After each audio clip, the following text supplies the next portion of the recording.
मैना का विलाप, शिव के साथ कन्या का विवाह न करने का हठ, देवताओं तथा श्री विष्णु का उन्हें समझाना तथा उनका सुंदर रूप धारण करने पर ही शिव को कन्या देने का विचार प्रकट करना। ब्रह्मा जी कहते हैं, नारद, जब हिमाचल प्रिया सती मैना को चेत हुआ तब वे अत्यंत क्षुब्ध होकर विलाप और तिरस्कार करने लगी। पहले तो उन्होंने अपने पुत्रों की निंदा की, इसके बाद वे तुम्हें और अपनी पुत्री को दुर्वचन सुनाने लगी। मैना बोली, मुने, पहले तो तुमने यह कहा कि शिवा शिव का वरण करेगी, पीछे मेरे पति हिमवान का कर्तव्य बताकर उन्हें आराधना पूजा में लगाया, परंतु इसका यथार्थ फल क्या देखा गया? विपरीत एवं अनर्थकारी। दुर्बुद्धि देव ऋषि, तुमने मुझे अधम नारी को सब तरह से ठग लिया। फिर मेरी बेटी ने ऐसा तप किया जो मुनियों के लिए भी दुष्कर है। उनकी इस तपस्या का यह फल मिला जो देखने वालों को भी दुख में डालता है। हाय, मैं क्या करूं, कहाँ जाऊं, कौन मेरे दुख को दूर करेगा? मेरा कुल आदि नष्ट हो गया, मेरे जीवन का भी नाश हो गया। कहाँ गए वे दिव्य ऋषि? पाऊं तो मैं उनकी दाढ़ी मूछ को नोच लूं। वशिष्ठ की वह तपस्विनी पत्नी भी बड़ी धूर्ता है, वह स्वयं इस विवाह के लिए अगुआ बनकर आई थी। न जाने किन किन के अपराध से इस समय मेरा सब कुछ लुट गया। ऐसा कहकर मैना अपनी पुत्री शिवा की ओर देखकर उसे कटु वचन सुनाने लगी। अरे दुष्ट लड़की, तूने यह कौन सा कर्म किया जो मेरे लिए दुखदायक सिद्ध हुआ? तुझ दुष्टा ने स्वयं ही सोना देकर कांच खरीदा है, चंदन छोड़कर अपने अंगों में कीचड़ का ढेर पोता है, गंगा जल को दूर फेंक कर कुएं का जल पिया, चावल छोड़कर भूसी खा ली, ब्रह्म विद्या छोड़कर कुत्संगित गाथा का श्रवण किया। बेटी, तूने घर में रखी हुई यश की मंगलमयी विभूति को दूर हटाकर चिता की अमंगलमयी राख अपने पल्ले बांध ली, क्योंकि समस्त श्रेष्ठ देवताओं और विष्णु आदि परमेश्वरों को छोड़कर अपनी कुबुद्धि के कारण शिव को पाने के लिए ऐसा तप किया। तुझको, तेरी बुद्धि को, तेरे रूप को और तेरे चरित्र को भी बारंबार धिक्कार है। तुझे तपस्या का उपदेश देने वाले नारद को तथा तेरी सहायता करने वाली दोनों सखियों को भी धिक्कार है। हम दोनों माता पिता को भी धिक्कार है जिन्होंने तुझे जन्म दिया। नारद, तुम्हारी बुद्धि को भी धिक्कार है, सुबुद्धि देने वाले उन सप्तर्षियों को भी धिक्कार है, उन सबको धिक्कार है। तुमने तो मेरा घर ही जला दिया, यह तो मेरा मरण ही है। ये पर्वतों के राजा आज मेरे निकट ना आए, सप्तऋषि लोग स्वयं मुझे अपना मुंह न दिखाएं। इन सब ने मिलकर क्या साधा? मैं अथवा मेरी पुत्री ही क्यों नहीं मर गई? पार्वती, आज मैं तेरा सिर काट डालूंगी, परंतु ये शरीर के टुकड़े लेकर क्या करूंगी? ब्रह्मा जी कहते हैं, नारद, यह कहकर मैना मूर्छित हो गई और पृथ्वी पर गिर पड़ी। शोक रोष आदि से व्याकुल होने के कारण वे पति के समीप नहीं गई। मुनिश्रेष्ठ, मुझे देखकर तुम स्वयं मैना से बोले। नारद ने कहा, पतिव्रते, तुम्हें पता नहीं है, वास्तव में भगवान शिव का रूप बड़ा सुंदर है। उन्होंने लीला से ऐसा रूप धारण कर लिया है, यह उनका यथार्थ रूप नहीं है। इसलिए तुम क्रोध छोड़कर स्वस्थ हो जाओ, हठ छोड़कर विवाह का कार्य करो और अपनी शिवा का हाथ शिव के हाथ में दे दो। तुम्हारी यह बात सुनकर मैना तुमसे बोली, उठो, यहाँ से दूर चले जाओ, तुम दुष्टों और अधमों के शिरोमणि हो। मैना के कहने पर मेरे साथ इंद्र आदि सब देवताओं और दिक्पाल आकर यूं बोले, पितरों की कन्या मैंने, तुम्हारे हमारे वचनों को प्रसन्नता पूर्वक सुनो। ये शिव निश्चय ही सबसे उत्कृष्ट देवता हैं और सबको उत्तम सुख देने वाले हैं। आपकी पुत्री के अत्यंत दुस्सह तप को देखकर इन भक्त वत्सल प्रभु ने कृपा पूर्वक उन्हें दर्शन और श्रेष्ठ वर दिया था। यह सुनकर मैना ने देवताओं से बारंबार अत्यंत विलाप करके कहा, शिव का रूप बड़ा भयानक है, मैं उन्हें अपनी पुत्री नहीं दूंगी। आप सब देवता प्रपंच करके क्यों मेरी इस कन्या के उत्कृष्ट रूप को व्यर्थ करने के लिए उद्युत हैं? मुनीश्वर, उनके ऐसा कहने पर वशिष्ठ आदि सप्तऋषियों ने वहां आकर भगवान शंकर का दर्शन सबसे बड़ा लाभ है। वे दान पात्र होकर स्वयं तो हमारे घर पधारे हैं, ऐसा मैना को समझाया। उनके ऐसा कहने पर भी ज्ञान दुर्बला मैना ने कहा, बेटी के टुकड़े टुकड़े कर डालूंगी, परंतु उसे शंकर के हाथ में नहीं दूंगी। हिमालय ने कहा, भगवान शंकर को तुम भी जानती हो मैंने, किंतु नाना नाम रूप वाले शंभू के विकट रूप को देखकर घबरा गई हो। मैंने और तुमने उन्हें कन्या देना स्वीकार किया था प्रिय, अपनी इस बात को प्रमाण मानकर सार्थक करो। इस बात को सुनकर शिवा की माता मैना हिमालय से बोली, आप अपनी पुत्री पार्वती के गले में रस्सी बांधकर इसे बेखटके पर्वत से नीचे गिरा दीजिए, परंतु मैं इसे हर के हाथ में नहीं दूंगी। समुद्र में डुबा दीजिए। स्वामिन, यदि विकट रूपधारी रुद्र को आप पुत्री दे देंगे तो मैं निश्चय ही अपना शरीर त्याग दूंगी। मैना ने जब हठपूर्वक ऐसी बात कही तब पार्वती स्वयं आकर यह रमणीय वचन बोली, माँ, तुम्हारी बुद्धि तो बड़ी शुभकारक है, इस समय विपरीत कैसे हो गई? धर्म का अवलंबन करने वाली होकर भी तुम धर्म को कैसे छोड़ रही हो? भगवान शंभु सुंदर रूप वाले तथा सुखद हैं।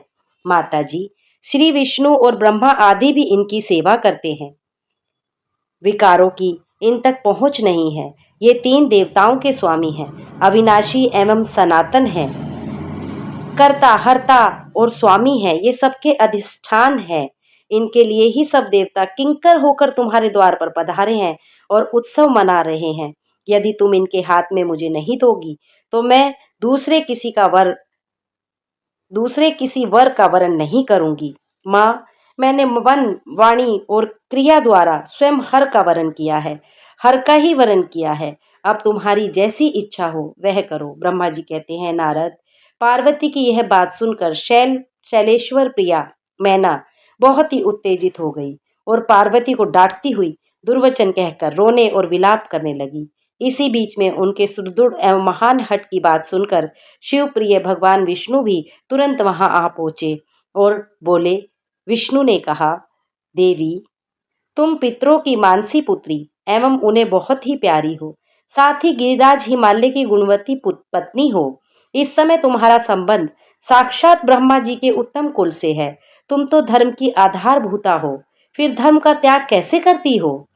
वेद, देवता और स्थावर जंगम रूप से जो कुछ दिखाई देता है वह सारा जगत भी भगवान शंकर से ही है। सब शंकर से ही उत्पन्न हुआ है। उनके रूप का ठीक ठीक वर्णन अब तक कौन कर सका है? मैंने और ब्रह्मा जी ने भी जिनका अंत नहीं पाया, उनका पार दूसरा कौन पा सकता है? ब्रह्मा से लेकर कीट पर्यंत जो कुछ जगत दिखाई देता है वह सब शिव का ही रूप है, ऐसा जानो। तुम दुख छोड़ो और शिव का भजन करो, इससे तुम्हें महान आनंद प्राप्त होगा और तुम्हारा सारा क्लेश मिट जाएगा। ब्रह्मा जी कहते हैं, नारद, विष्णु के द्वारा इस प्रकार समझाई जाने पर मैना का मन कुछ कोमल हुआ, परंतु शिव को कन्या न देने का हठ उन्होंने तब भी नहीं छोड़ा। उस समय मैना ने शिव के महत्व को स्वीकार कर लिया। कुछ ज्ञान हो जाने पर उन्होंने श्री हरि से कहा, यदि भगवान शिव सुंदर शरीर धारण कर लें तब मैं अपनी पुत्री दे सकती हूँ, अन्यथा कोटि उपाय करने पर भी नहीं दूंगी।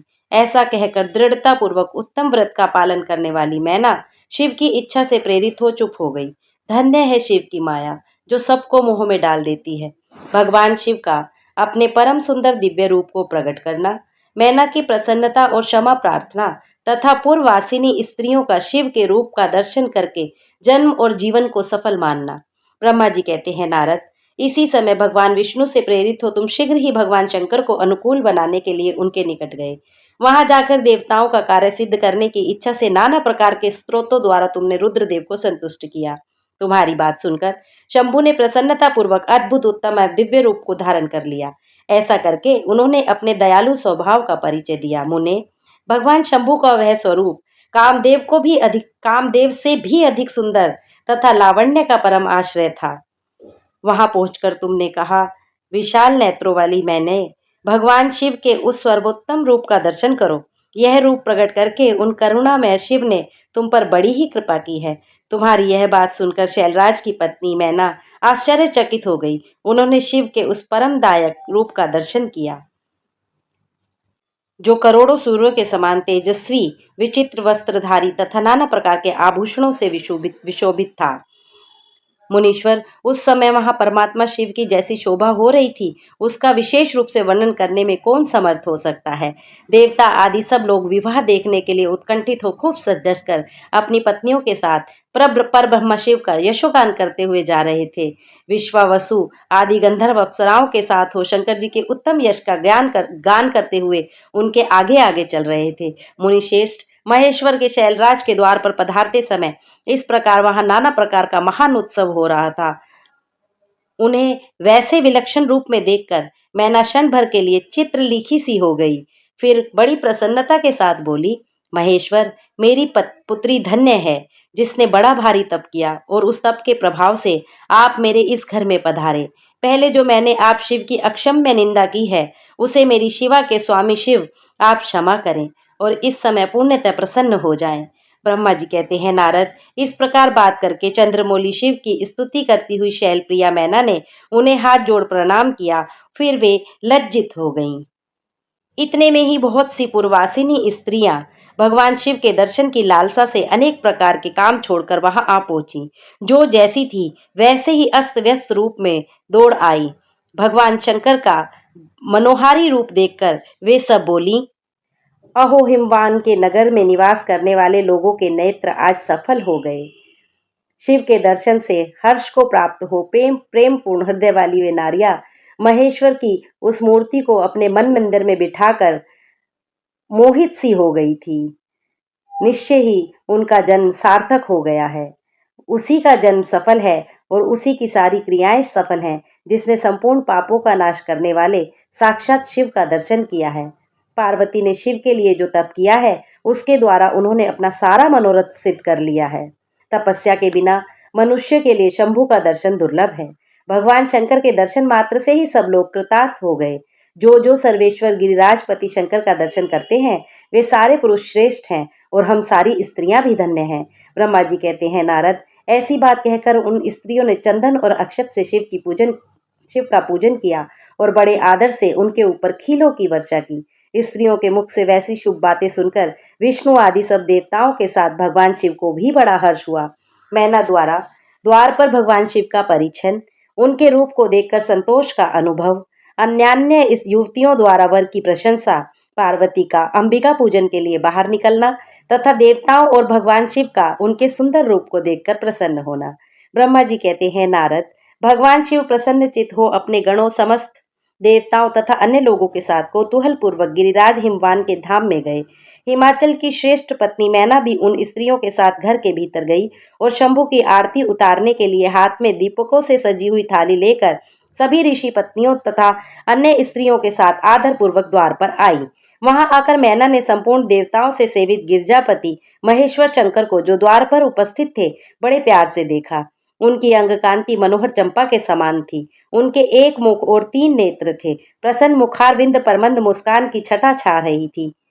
उन्होंने अपनी प्रभा से सबको आच्छादित कर लिया था तथा वे अत्यंत मनोहर जान पड़ते थे। अत्यंत तरुण, परम सुंदर और आभरण भूषित अंगों से सुशोभित थे।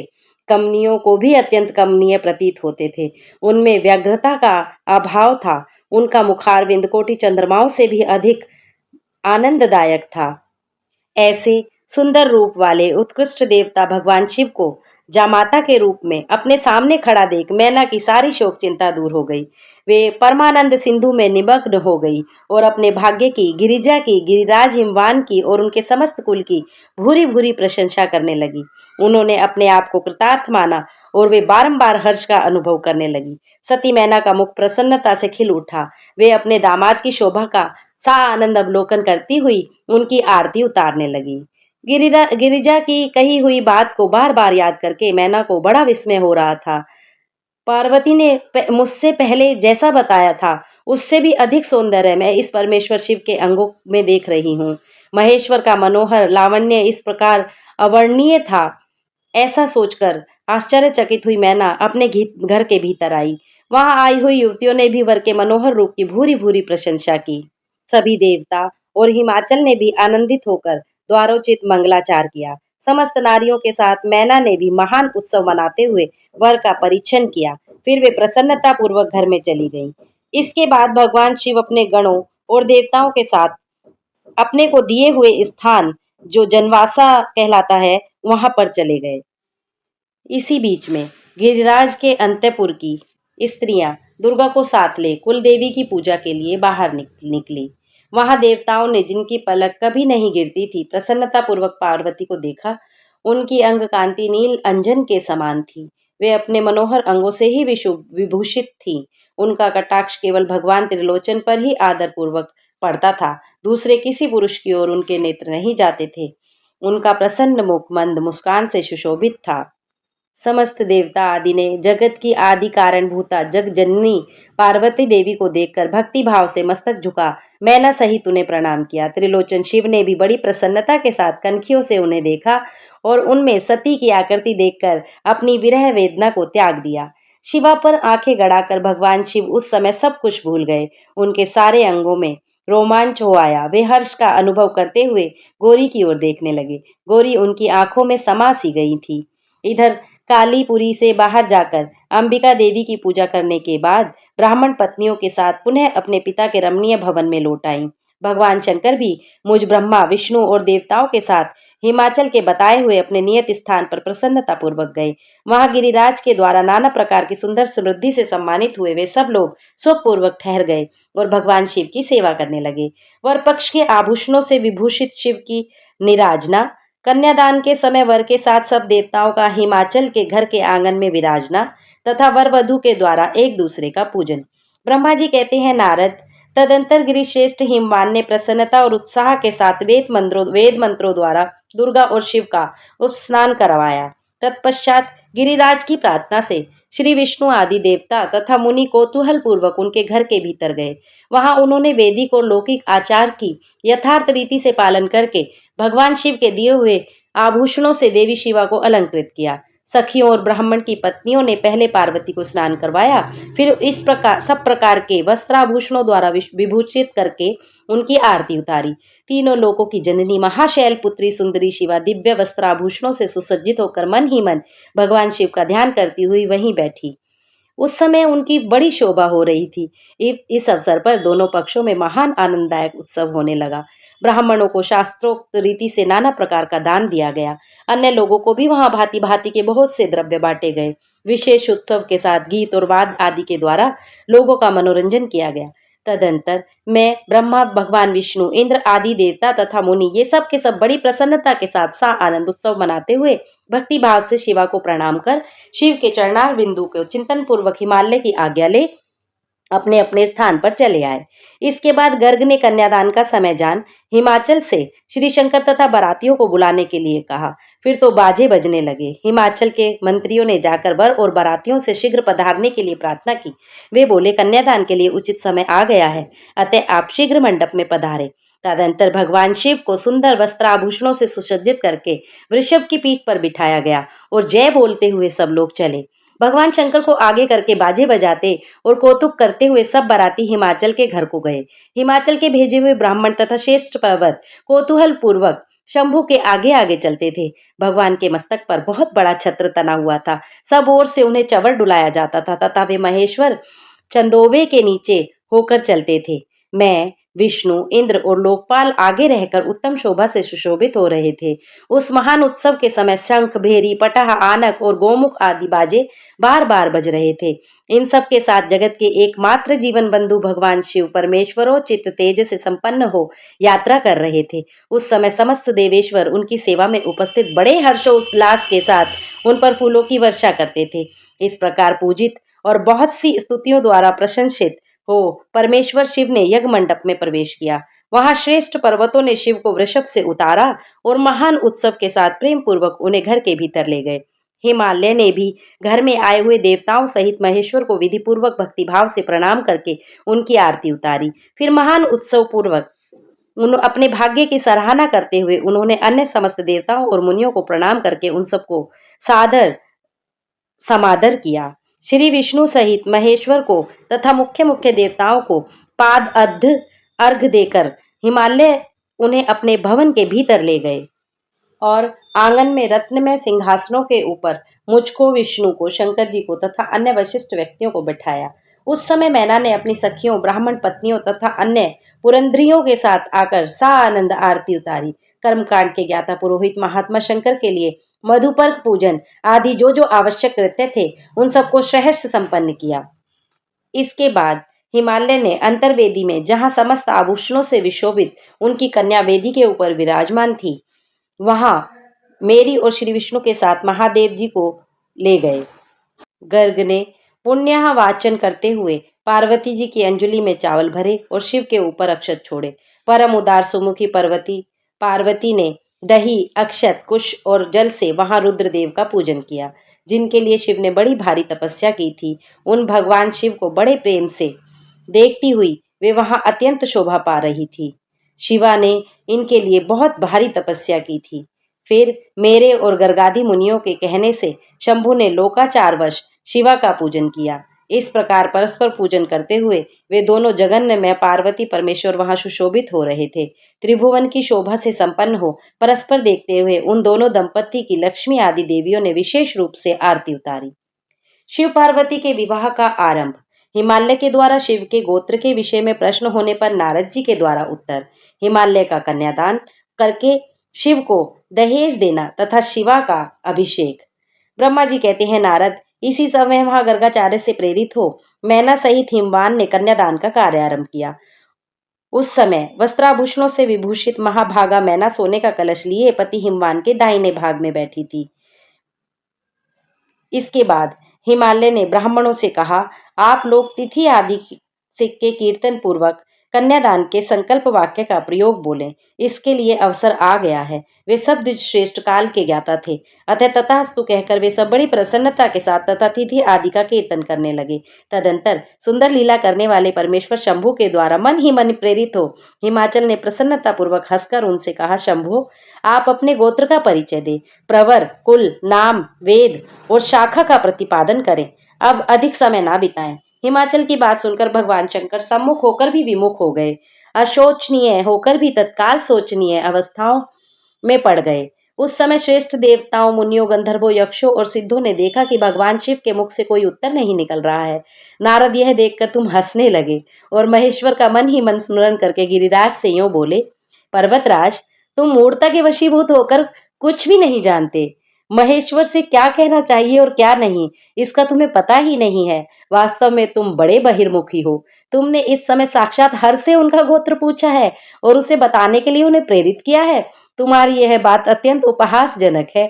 पर्वतराज, इनके गोत्र, कुल और नाम को तो विष्णु और ब्रह्मा आदि भी नहीं जानते, फिर दूसरों की क्या चर्चा है। शैलराज, जिनके एक दिन में करोड़ों ब्रह्माओं का लय होता है, उन्हीं भगवान शंकर को तुमने आज काली के तपोबल से प्रत्यक्ष देखा है। इनका कोई रूप नहीं है। ये प्रकृति से परे निर्गुण पर ब्रह्म परमात्मा है, निराकार, निर्विकार, मायाधीश और परात्पर हैं। गोत्र, कुल और नाम से रहित स्वतंत्र परमेश्वर हैं। साथ ही अपने भक्तों के प्रति बड़े दयालु हैं। भक्तों की इच्छा से ही ये निर्गुण से सगुण हो जाते हैं। निराकार होते हुए भी सुंदर शरीर धारण कर लेते हैं और अनामा होकर भी बहुत से नाम वाले हो जाते हैं। ये गोत्रहीन होकर भी उत्तम गोत्र वाले हैं, कुलहीन होकर भी कुलीन है। पार्वती की तपस्या से ये आज तुम्हारे जामाता बन गए हैं, इसमें संशय नहीं है। गिरिश्रेष्ठ, इन लीला विहार परमेश्वर ने चराचर जगत को मोह में डाल रखा है। कोई कितना ही बुद्धिमान क्यों ना हो, वह भगवान शिव को अच्छी तरह नहीं जानता। ब्रह्मा जी कहते हैं, मुने, ऐसा कहकर शिव की इच्छा से कार्य करने वाले तुम ज्ञानी देव ऋषि ने शैलराज को अपनी वाणी से हर्ष प्रदान करते हुए इस तरह उत्तर दिया। नारद बोले, शिवा को जन्म देने वाले तात महाशैल, मेरी बात सुनो और उसे सुनकर अपनी पुत्री शंकर जी के हाथ में दे दो। लीला पूर्वक रूप धारण करने वाले सगुण महेश्वर का गोत्र और कुल केवल नाद ही है।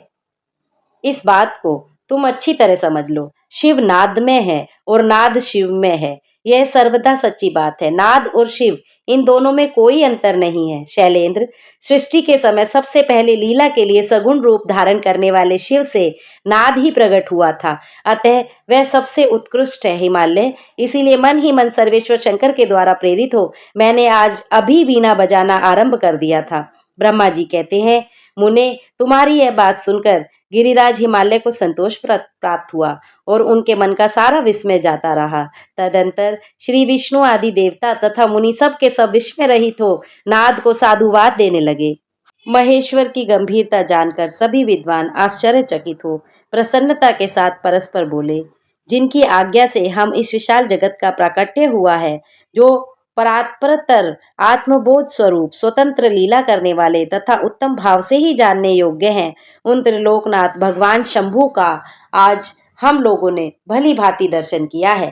तदंतर हिमालय ने विधि के द्वारा प्रेरित हो भगवान शिव को अपनी कन्या का दान कर दिया। कन्यादान करते समय वे बोले, इमां कन्यां तुभ्यमहं ददामि परमेश्वरम् भार्यार्थं परिग्रहेणैशं प्रसीदः सकलेश्वरम। परमेश्वर, मैं अपनी यह कन्या आपको देता हूँ, आप इसे अपनी पत्नी बनाने के लिए ग्रहण करें। सर्वेश्वर, इस कन्यादान से आप संतुष्ट हों। इस मंत्र का उच्चारण करके हिमाचल ने अपनी पुत्री त्रिलोक जननी पार्वती को उन महान देवता रुद्र के हाथ में दे दिया। इस प्रकार शिवा का हाथ शिव के हाथ में रखकर शैलराज मन ही मन बड़े प्रसन्न हुए। उस समय वे अपने मनोरथ के महासागर को पार कर गए थे।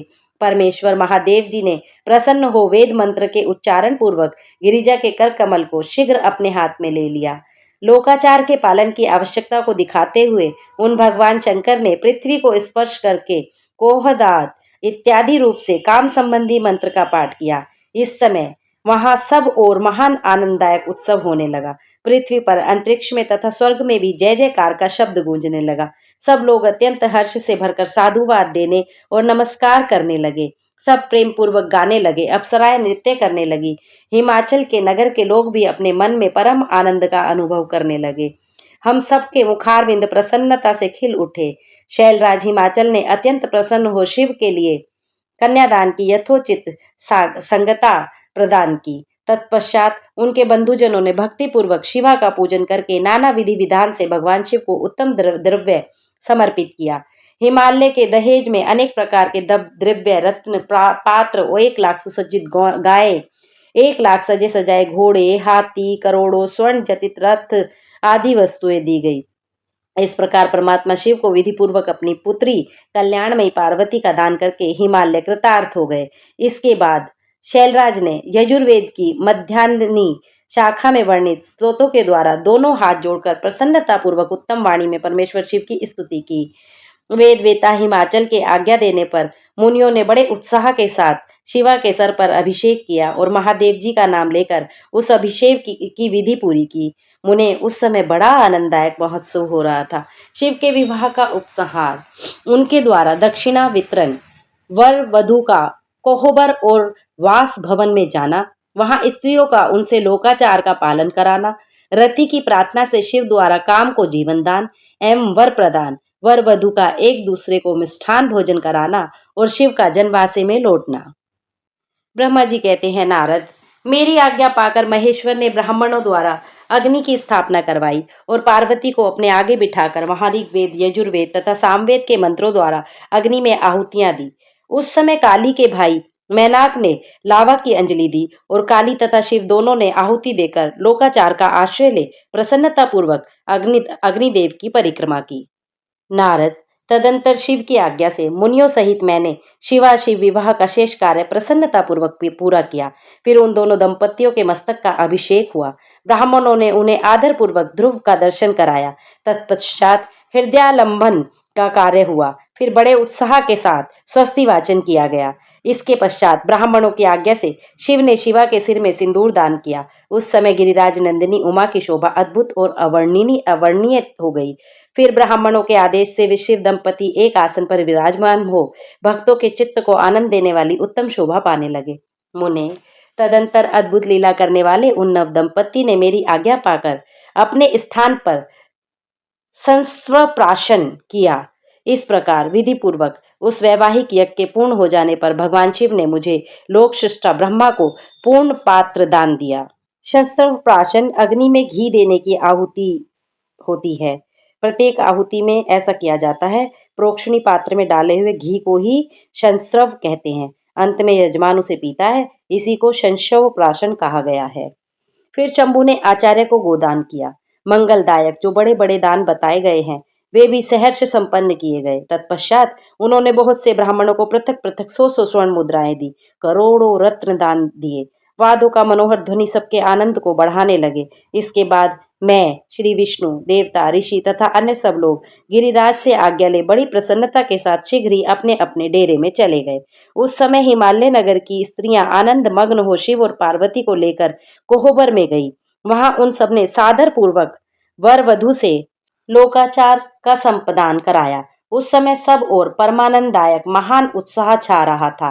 वे स्त्रियां उन लोक कल्याणकारी दंपति को साथ ले परम दिव्य वास भवन कौतुकागार में गई और वहां भी प्रसन्नतापूर्वक लोकाचार का संपादन किया। इसके बाद गिरिराज के नगर की स्त्रियों ने समीप आकर मंगल कृत्य करके उन नव दंपति को केली गृह में पहुंचाया और जय ध्वनि करती हुई उनके गठबंधन की गांठ खोलने आदि का कार्य संपन्न किया।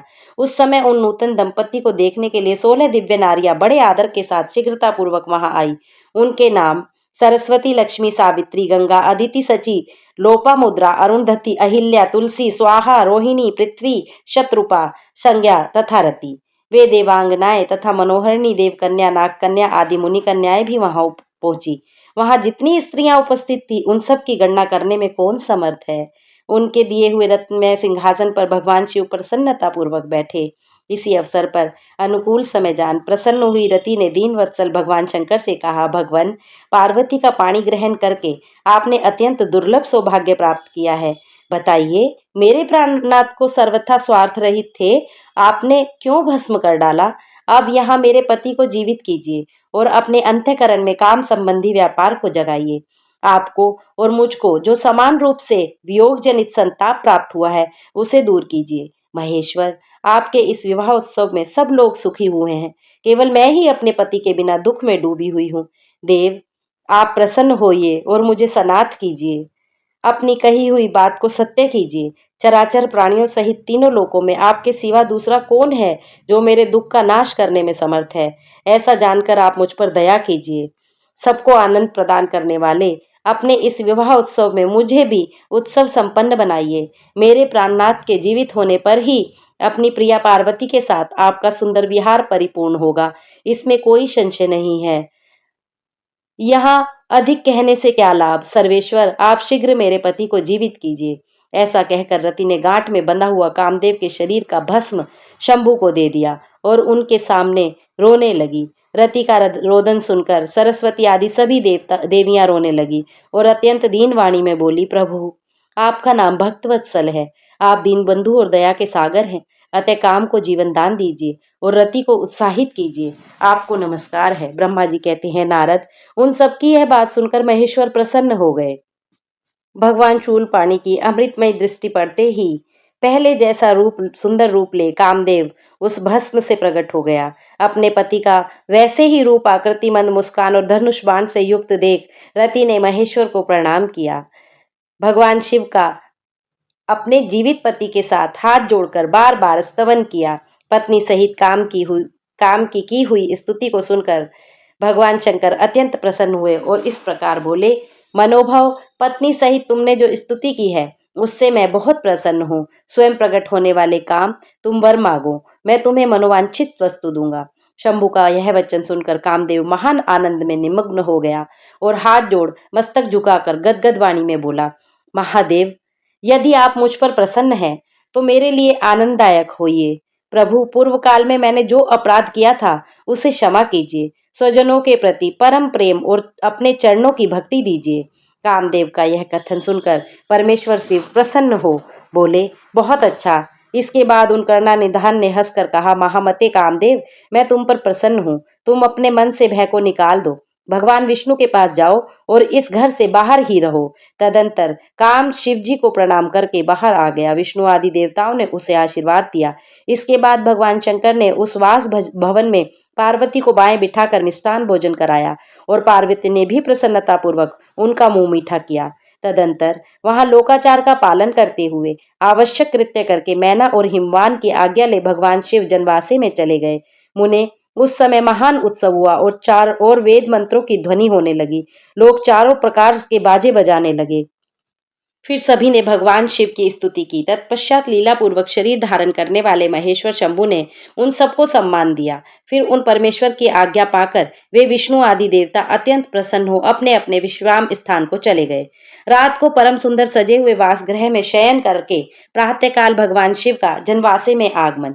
ब्रह्मा जी कहते हैं, तात, भाग्यवानों में श्रेष्ठ और चतुर गिरिराज हिमवान ने बरातियों को भोजन कराने के लिए अपने आंगन को सुंदर ढंग से सजाया तथा अपने पुत्रों तथा अन्य पर्वतों को भेजकर शिव सहित सब देवताओं को भोजन के लिए बुलाया।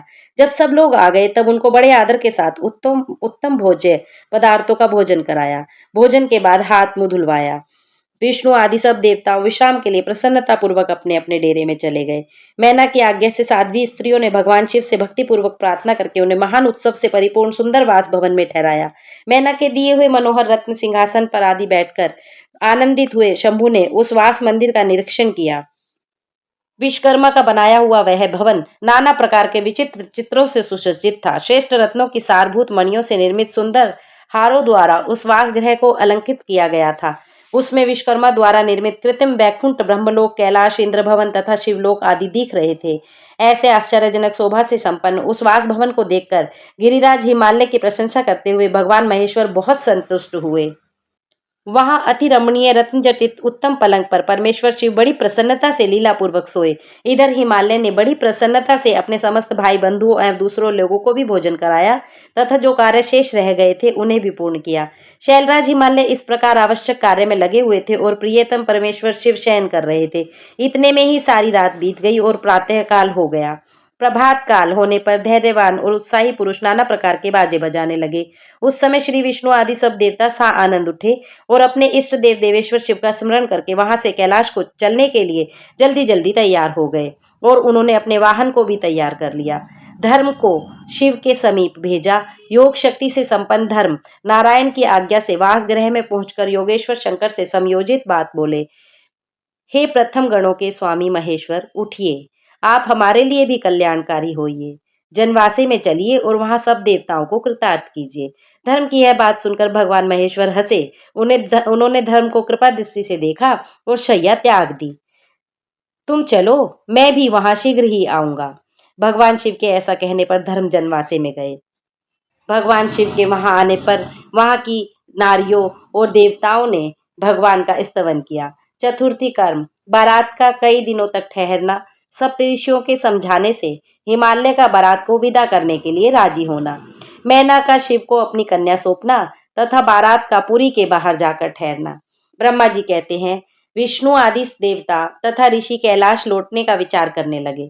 तब हिमालय ने जनवासे में आकर सबको भोजन के लिए निमंत्रण किया। देवेश्वर शिव को आमंत्रित करके हिमाचल अपने घर को गए और नाना प्रकार के विधान से भोजन की तैयारी करने लगे और यथोचित रीति से अपने घर शिव को बुलवाया। शंभु के, विष्णु के, मेरे, अन्य सब देवताओं के, मुनियों के तथा वहां आए हुए अन्य लोगों के भी चरणों को बड़े आदर पूर्वक धोकर उन सबको गिरिराज के मंडप के भीतर सुंदर आसनों पर बिठाया और भाई बंधुओं के सहित अतिथियों को नाना प्रकार के सरस पदार्थों द्वारा पूर्णतः तृप्त किया। चौथा दिन आने पर शुद्धता पूर्वक सविधि चतुर्थी कर्म हुआ, जिसके बिना विवाह यज्ञ अधूरा ही रह जाता है। उस समय नाना प्रकार का उत्सव हुआ। साधुवाद और जय जयकार की ध्वनि हुई। बहुत से सुंदर दान दिए गए। भांति भांति के सुंदर गान और नृत्य किया गया।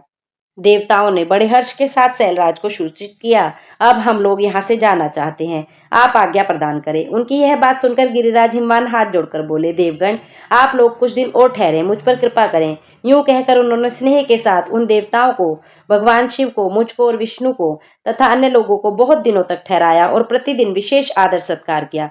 इस प्रकार देवताओं के वहां रहते हुए बहुत दिन बीत गए। तब उन सब ने गिरिराज के पास सप्तऋषियों को भेजा। सप्तऋषियों ने हिमवान और मैना के समयोजित बात कहकर उन्हें समझाया, परम शिव तत्व का वर्णन किया और प्रसन्नता पूर्वक उनके सौभाग्य की सराहना की। उनके समझाने से गिरिराज ने बारात को विदा करना स्वीकार कर लिया। देवेश्वर शिव देवताओं सहित कैलाश की यात्रा के लिए जब उद्धत हुए, उस समय मैना उच्च स्वर में रोने लगी और उन कृपा निधान से बोली, कृपा निधे, कृपा करके मेरी शिवा का भली भांति लालन पालन कीजिएगा। आप आशुतोष हैं, पार्वती के सहस्त्रों अपराधों को भी क्षमा कीजिएगा। मेरी बच्ची जन्म जन्म से आपके चरणार बिंदों की भक्त रही है और रहेगी। उसे सोते और जागते समय भी अपने स्वामी महादेव के सिवा दूसरी किसी वस्तु की सुध नहीं रहती। हे मृत्युंजय, आपके प्रति भक्ति भाव की बातें सुनते ही यह हर्ष के आंसू बहाती हुई पुलकित हो उठती है और आपकी निंदा सुनकर ऐसा मौन साध लेती है मानो मर ही गई हो। ब्रह्मा जी कहते हैं, नारद, ऐसा कहकर मैना ने अपनी बेटी शिव को सौंप दी और उन दोनों के सामने ही उच्च स्वर में रोती हुई वह मूर्छित हो गई। तब महादेव ने मैना को समझाकर सचेत किया और उनसे विदा ले देवताओं के साथ महान उत्सव पूर्वक यात्रा की। मुनीश्वर, अब शिवा की यात्रा का वर्णन सुनो, जो विरह, व्यथा और आनंद दोनों से संयुक्त है। मैना की इच्छा के अनुसार एक ब्राह्मण पत्नी का पार्वती को पतिव्रत धर्म का उपदेश देना। ब्रह्मा जी कहते हैं, नारद, तदंतर सप्तऋषियों ने हिमालय से कहा, गिरिराज, अब आप अपनी पुत्री पार्वती देवी की यात्रा का उचित प्रबंध करें। यह सुनकर पार्वती के भावी विरह का अनुभव करके गिरिराज कुछ काल तक अधिक प्रेम के कारण विषाद में डूबे रहे। फिर तथास्तु कहकर मैना को संदेश दिया। मुने, हिमवान का संदेश पाकर हर्ष और शोक के वशीभूत हुई मैना पार्वती को विदा करने के लिए उद्यत हुई। शैलराज की प्यारी पत्नी मैना ने विधि पूर्वक वैदिक एवं लौकिक कुलाचार का पालन किया। उस समय नाना प्रकार के उत्सव मनाए। फिर उन्होंने नाना प्रकार के रत्न चटित सुंदर वस्त्रों तथा 12 आभूषणों द्वारा राजोचित श्रृंगार करके पार्वती को विभूषित किया। एक सती साध्वी ब्राह्मण पत्नी ने गिरिजा को उत्तम पतिव्रते की शिक्षा दी और ये शिक्षा हमारे लिए भी है। ब्राह्मण पत्नी बोली, गिरिराज किशोरी, तुम प्रेम पूर्वक मेरा यह वचन सुनो। यह धर्म को बढ़ाने वाला, इस लोक और परलोक में भी आनंद देने वाला तथा श्रोताओं को भी सुख की प्राप्ति कराने वाला है। संसार में पतिव्रता नारी ही धन्य है, दूसरी नहीं। वही विशेष रूप से पूजनीय है। पतिव्रता सब लोगों को पवित्र करने वाली और समस्त पाप राशि को कष्ट देने वाली है, समस्त पाप राशियों को नष्ट करने वाली है। शिवे, जो पति को परमेश्वर के समान मानकर प्रेम से उनकी सेवा करती है, वह इस लोक में संपूर्ण भोगों का उपभोग करके अंत में कल्याणमयी गति को पाती है। सावित्री, लोपामुद्रा, अरुंधति, शांडिलिनी, शतरूपा, अनसुईया, लक्ष्मी, स्वधा, सती, संज्ञा, सुमति, श्रद्धा, मैना और स्वाहा, ये तथा और भी अन्य बहुत सी स्त्रियां साध्वी कही गई हैं।